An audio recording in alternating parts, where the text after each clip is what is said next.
So Theo, tell me about your band. Um, it's called Double Talk, right? Talk is the name of the Why band. is it called Double Talk? There's no reason really. It's just a name of a band. I think often band names are abstract, whether it's Deep Purple or Porcupine Tree. It doesn't mean anything. It's just a name of a band. So, but I did want to differentiate. I had a jazz quartet, which was just called Theo Travis Quartet, and we still, in fact, do gigs. And it was very important that I made a clear differentiation between Theo Travis Quartet and this band, which has a definite sound, and with the guitar and the Hammond organ, and the Hammond organ doing all the bass parts as well. It's a definite sound, and also it's mixing in the kind of more progressive rock end of my writing and the sort of music I'm involved in a lot, whereas the quartet is more like piano bass drums, more straight ahead jazz. So I wanted it to have its own identity, and that's really why I gave it a name. Is it really your band? I mean, are you the band leader? Yeah. It's my band. No, I mean, I lead it, I run it, I write the music, I organise the concerts and the tours. It's very much my band. You already said you're in a sort of prog rock sort of tradition, Yeah. if I'm right, Yes. isn't it? Are there specific examples or influences which work through in your material for this band? Yes, well, I've listened to and enjoyed, bands such as Yes and King Crimson and Hatfield and the North, and that whole kind of 70s progressive rock scene. But I play with Soft Machine, as you know, and a band called The Tangent, which is very much a kind of new progressive rock band. So it's that whole area from The Tangent to King Crimson to Mahavishnu Orchestra to Yes to Return to Forever. The sort of jazzier end of it. It's Traffic and Van de Graaff Generator. These are all bands I'd listen to. So it's quite natural in a way for me to write with those influences quite evident. In fact, in the Theo Travis Quartet, my sort of straight ahead band, I think a lot of those influences would come out, but it kind of, I wouldn't say it doesn't fit, but if you're a straight ahead jazz listener and there's this other stuff coming, it doesn't fit as well in a way as if you've got a Hammond organ and a more of a rocky vibe going on. So it feels very like me, this music, and for that reason I've really enjoyed writing for it, and the musicians are absolutely wonderful. Nick France on drums, Pete Whitaker on the Hammond organ, and Mike Outram. They're fantastic to play with and to write for, and to do as many concerts as we can. So I'm kind of very happy the way that it's gone, and the sound. I think it's got a distinct sound that the band has. How do you proceed when you've written new material? I tend to present the parts. The arrangement usually develops during rehearsals, but there is written music. I mean, everyone in the band reads. They're very, sort of skilled, trained musicians, so they read and they pick up things very quickly. But I'll tend to present it as, generally quite a finished thing, although some of the music has a lot of space. I mean, there's a lot of space for improvisation in all the music, but some of it, not only is there solo sections, but the actual structure is loose and free, so there might be a whole completely improvised section and just bits of melody that come in and out. So there's always a lot of space for improvisation, and the musicians are fantastic at doing that. And so that becomes the arrangement.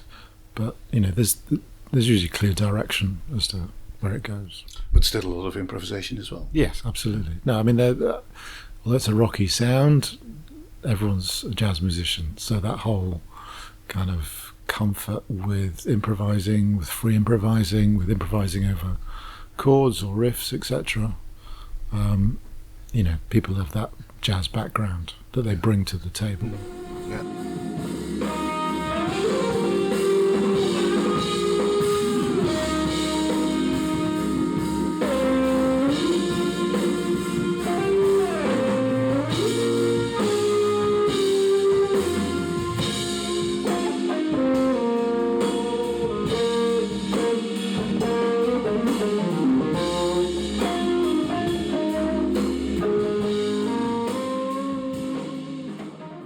I think the latest release is called Transgression. Am I right? That's right, yeah. Could you tell a bit about that? Why is it called Transgression?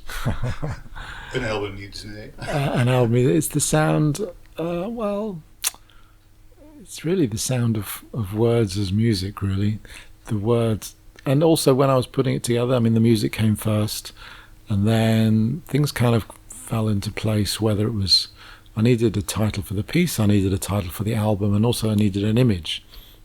And sometimes you might get a word that's a title, but maybe it doesn't fit an image or it doesn't fit the piece, and that word, it kind of fitted.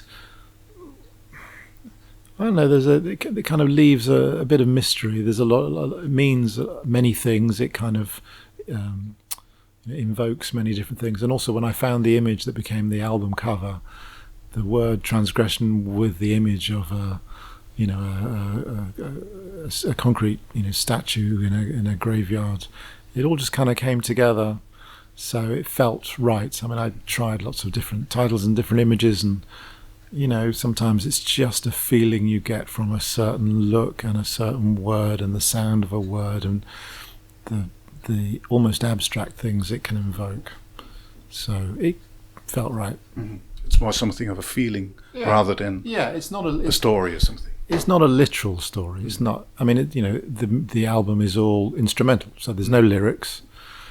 So often writing music that is instrumental and doesn't have lyrics, why would you give a title that's not, piece number 1 or piece number 3 in F major?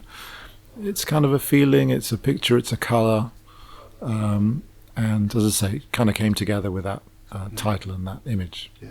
Would that mean that the music you write or the music you write for this band is not, or in most cases, not about something? Like music can be about things. It's largely not about things, although having said that, there are, and then certainly the piece Transgression isn't about anything, although it's very much, because it's an extended piece, I like the kind of extended writing, so like a journey, whether it's a piece of progressive rock like Close to the Edge or something, or Supper's Ready, or whether it's a classical piece like a symphony that, it's not just like a 3-minute, 4-minute piece with a head and solos. It's, it starts somewhere and then it goes through other sections and it takes you to other sections and it develops, and then other things will come in, and then it kind of leads you back to like a recapitulation where things start. And I kind of like that draws the ear and the listener through a piece of music. So there tends to be a kind of picture to a lot of things. Some of the pieces, they have titles which are kind of about something. So there's a piece called Song for Samuel, which was inspired by and dedicated to my son Samuel, and it's a kind of lively, exciting, upbeat piece. There's another one called Smokin' at Klukes that's inspired by a particular jazz and blues club in North London that was based in a pub near where I used to live. The club was called Klukes Clique, and it was a local, pub and bar, but they used to have incredible people in the late 1960s who went on to become huge names. So people like Eric Clapton and Jimi Hendrix and John McLaughlin, and the house band was Fleetwood Mac with Peter Green, and so it's kind of Peter Green kind of vibe. And so Smokin' at Klukes is, it's kind of, it's certainly inspired by that place and that time, and it's got a sound that again is, inspired by that kind of sound world. So that's about as near as we get to being about something without actually having lyrical content and words and it, being literally about something. Yeah.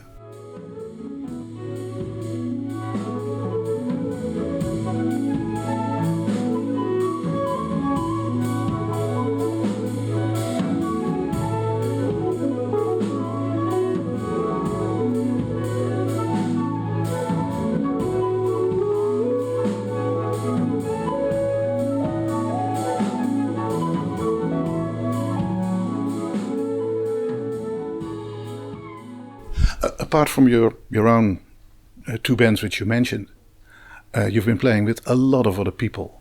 on numerous occasions and concerts and tours and CDs.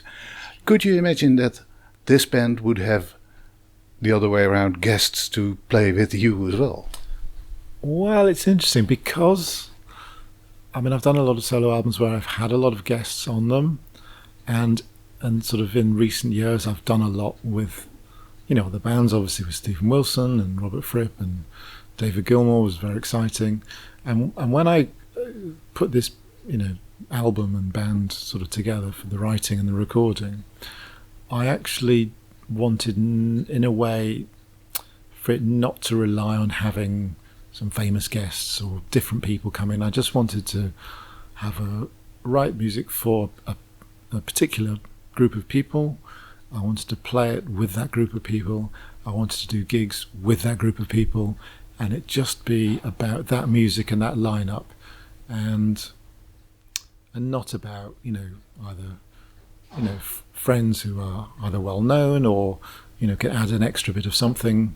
I wanted it to be quite a focused unit, really, and so I was quite keen not to have any guests and for it just to be the band, and that's exactly what we did and we do. Are there any plans for a next album? Well, I'd like to do a live album with the band, because we recorded the album, I think we'd done one gig, and so a band tends to develop as it plays, and the pieces of music change and people put a bit of themselves into it and it gets more relaxed. So it's kind of nice to record them after you've been on tour or when you're on a later tour. And also we play most of the album Transgression live, but we also bring in other pieces either from the first Double Talk album or pieces from my other solo albums, or we do covers or arrangements of other pieces. So it'd be quite nice to get some of that into a recording of the band. So I'm hoping we'll do a live album and maybe another studio album sometime as well, because as I say, it very much feels the music this band plays feels like me, and I think I can do a lot in the context of this band. So yeah, I'd like to do another studio album, but there's no plans at the moment. Well, in any case, we're looking forward to that. Thank you so much, Theo. Thank you. Thank you very much.